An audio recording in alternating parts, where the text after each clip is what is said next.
Dear friends, a garden is always a welcome place. Welcome place for its beauty, for its quietness, for the solitude, for the reflection, and for the experience of peace. Welcome today to Lenten verse 5, which speaks about the three gardens of a life. The Eden garden, the Gethsemane garden, the Easter garden. The Eden garden of joy and abundance. The Gethsemane garden of struggle and survival. And the Easter garden of hope and victory. Let's get on to the Eden garden, an earthly paradise. In the Eden garden that we know of in the Bible, there is the creation of the world, the fall of mankind, and the reconciliation offered to humanity. We discover in the Eden gardens of our life. 1. God is in search of us, just as God was in search of Adam and Eve. God is in search of us and God trusts us. We often speak about our search for God, our trust in God. But the other thing is also very beautiful. God is in search of us. God trusts us. God is in search of us. Fast forward to the parable of the prodigal son. The father was awaiting the son's return. God is in search of us. God trusts us. Remember Peter? In spite of the denials, Jesus says, "You are the rock, and on this rock I will build my church." So God is in search of us. God trusts us. Secondly, in the Eden garden of life, God is a God full of surprises. We must understand this, that God cannot be programmed like a computer. God cannot be manipulated. In God, bargaining has no place. A learned theologian and a spiritual director, Anthony DeMello, said, "Let God be God. Let God surprise you." Probably we are not so confident when God surprises us. Think for yourself. And the third thing is, in the Eden garden of life, God invites us to an abundance of life. John chapter 10 verse 10, "I have come that you may have life and life in abundance." At the university, next to it, there is a Xerox shop there, and the billboard says, "Do all your Xeroxing works here." The next line is very amusing. "Better than the original." Can you beat that? Better than the original. So we have kind of settled to a Xeroxed way of life. We need to be original because God raises our level of existence, our quality of life. Do we discover in our daily routines this abundance of life? Or have the daily routines of life snatched the zest in our life? Think for yourself. Welcome to the Gethsemane garden of life.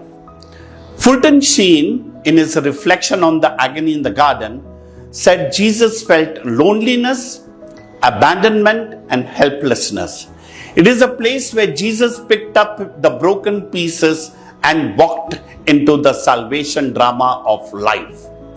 We too encounter the Gethsemane gardens of our life, where we struggle but we survive, where we seek the strength and we are ready for a surrender. Can you recollect the worst things that have happened in history? For example, Holocaust. In Germany, the Nazis decimating the Jews. The calamities that come into life, earthquakes, tsunamis, the wars that are going on, entire settlements are in debris. How do these people survive? Yet life goes on. What about the COVID situation? We went through a rough patch, but today we say we went through it. How did we go through it? What about the terminal illnesses discovered of our loved ones, the loss of a breadwinner, or a trauma of being a young widow? All these Gethsemane's, gardens of our life, help us to face loneliness, abandonment, and helplessness and move on, picking up our broken pieces. And then we have the Easter garden. The Easter garden, first and foremost, tells us that God still has his hands on the steering wheel of the world. God has not abandoned us. He journeys with us. We think the world is falling apart and God has lost his control over this universe. No, God still has his hands on the steering wheel of the world. The forces of goodness will someday overcome the forces of evil. May I remind you that in the Hindu festivals and traditions, they often celebrate good overpowering evil.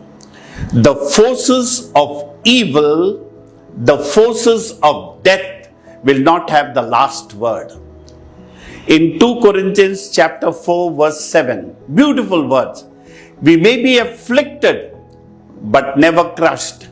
We may be perplexed, never in despair. We will be persecuted, not abandoned. We will be struck down, not destroyed. 2 Corinthians chapter 4 verse 7. And in the Easter garden of life, Pope Francis reminds us that the empty tomb on Easter Day was a cause for great joy because Christ had risen. Someone did roll away the stone. For us, we are still in the tombs of fear, darkness, anxieties, and worries. We await for someone to roll away the tombstone. Pope Francis says, share in the power of the resurrection. Share in the power of the resurrection. The risen Christ will roll away the tombstone. As a senior priest says, and this is my concluding remark, use Easter as a verb. Let Jesus Easter in you. Let Jesus bring in new life, new joy, new peace, and new love in you. Then only we will enjoy the Eden gardens of life, embrace the Gethsemane garden, and excel in the Easter garden. God bless.